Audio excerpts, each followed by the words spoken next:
Kumusta po kayo mga ginigiliw kong taga-subaybay?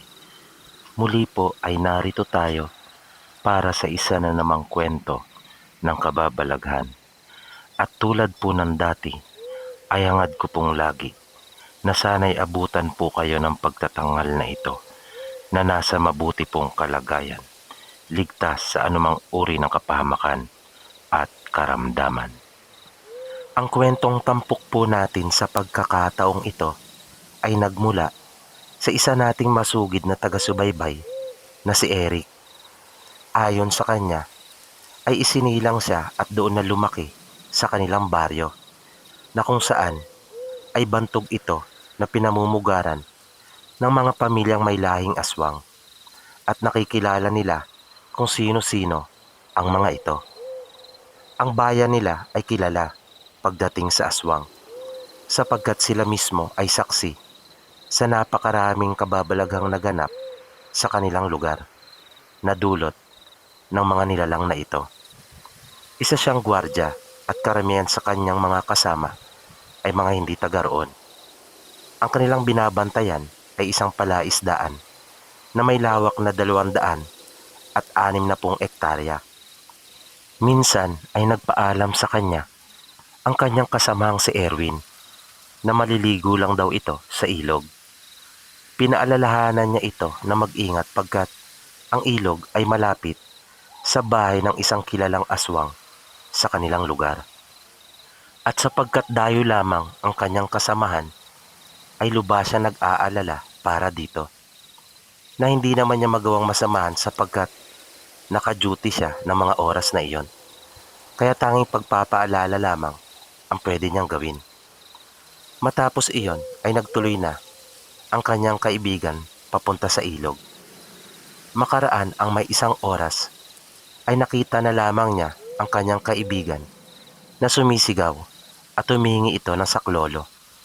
Tumatakbo itong papalapit sa kanilang kubo na may mga sugat ito na tinamo mula sa mga kalmot na nangyari ang kanyang kinakatakutan pagkat inatake daw ito ng isang matandang lalaki habang siya ay naliligo sa ilog. Lumapit lang daw itong bigla sa kanya na nanlilisik ang mga mapupulang mata. Nakitang-kita di umano nito ang matutulis na pangil at agad siyang dinakma nito na pinagkakalmot habang sinusubukang lunurin sa tubig. Sinubukan daw niyang labanan ito ngunit lubang malakas. Kaya sinikap na lamang niya makaalpas dito habang sumisigaw at humihingi ng tulong. Nabuti na nga lamang daw at mahusay itong lumangoy.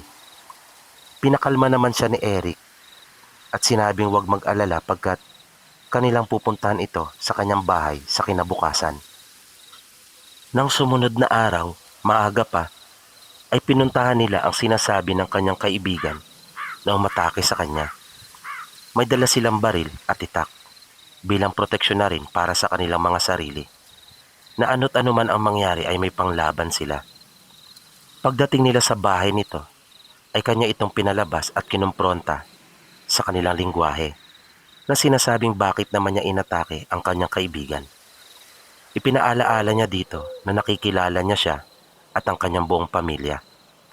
Binalaan niya rin ito at sinabing ayaw niya na maulit pang muli ang nangyari dahil hindi niya gusto na mauwi sila sa hindi maganda pagkat siya na mismo ang kanilang makakalaban. Matapos ang tagpong iyon, ilang araw lang, ay nabalitaan nilang umalis ito sa kanilang bahay dahil sa kahihiyan. Sapagkat nalaman ng mga tao doon ang ginawa nito sa kasamahan ni Eric. Hindi na ito bumalik pa sa kanilang lugar at makaraan lamang ang ilang taon ay nabalitaan nilang namatay na rin ito. Ang ikalawang kwento natin ay ibinahagi din ng isa nating masugid na taga-subaybay na tatawagin nating si Elvira. Ito ay karanasan ng kanyang tiyuhin na nakababatang kapatid ng kanyang ina na tatawagin nating si Rod. Isang araw ay nag-aararo si Rod sa lupa ng isang nagmamay-ari ng malapad na palayan sa kanilang lugar na may bali-balitang aswang di umano ito. Tatlo silang nag-aararo noong mga pagkakataon na iyon gamit ang mano-manong paraan. Nang tanghalian na ay niyaya na silang kumain pagkat sagot na nagpapagawa ang pananghalian. Nauna ang dalawa sa kanya na kumain dahil nahuli siyang umahon. Pagdating niya sa bahay ng may-ari ng lupa ay nakahain na ang kanyang pagkain. Ang ulam nila ay isdang bangus at ang parting inihain sa kanya ay ang bahagi ng isda sa bandang ulo na siya niyang paborito. Kaya sarap na sarap siyang kumain at todo ang paghigop niya ng sabaw. Pagkalipas noon ay nakaramdam siya ng kakaiba sa kanyang katawan. Hindi maganda ang kanyang pakiramdam. Natuloy-tuloy ang kanyang paglalaway kahit hanggang sa makauwi na siya sa kanilang bahay. Paglalaway na halos hindi maputol-putol ang kanyang laway. Kasama niya sa kanilang bahay ang dalawa pa niyang kapatid. Wala na silang mga magulang. Napapansin ng kanyang mga kapatid na sa tuwing may bawang ang kanilang niluluto ay talagang nagagalit ito, na kahit maamoy lamang nito ay nag-aalboroto na. Nagsimula na rin itong magkasakit na nang dalhin nila ito sa paggamutan ay wala namang makitang problema dito, na normal naman ang lahat.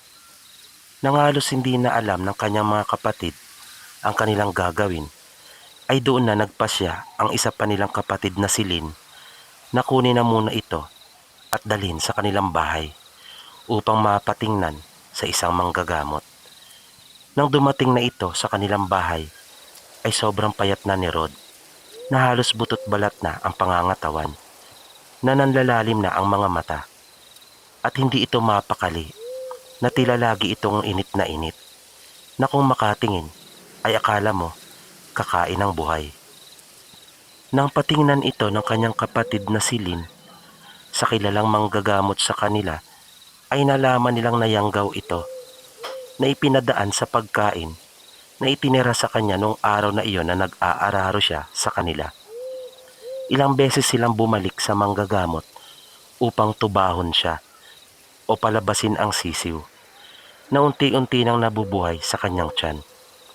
Noong araw ng gamutang iyon ay naroon silang magkakapatid na lahat na nakamasid at binabantayang mabuti si Rod. Inaabangan talaga nila kung saan nito ilalabas ang sinasabing sisiw.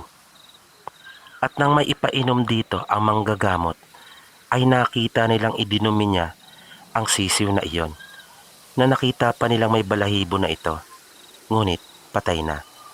Matapos ang gamutan ay binigyan pa ito ng matanda ng panaming o anting na pangontra sa aswang na itatali niyang lagi sa kanyang bewang at hindi niya iyon aalisin.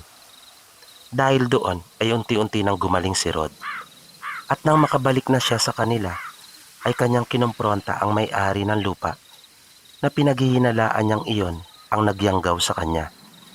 Ngunit ikinaila nito iyon at tatawa-tawa pa habang itinatanggi ang mga paratang sa kanya. At dito po nagtatapos ang kwentong itinampok po natin sa pagkakataong ito.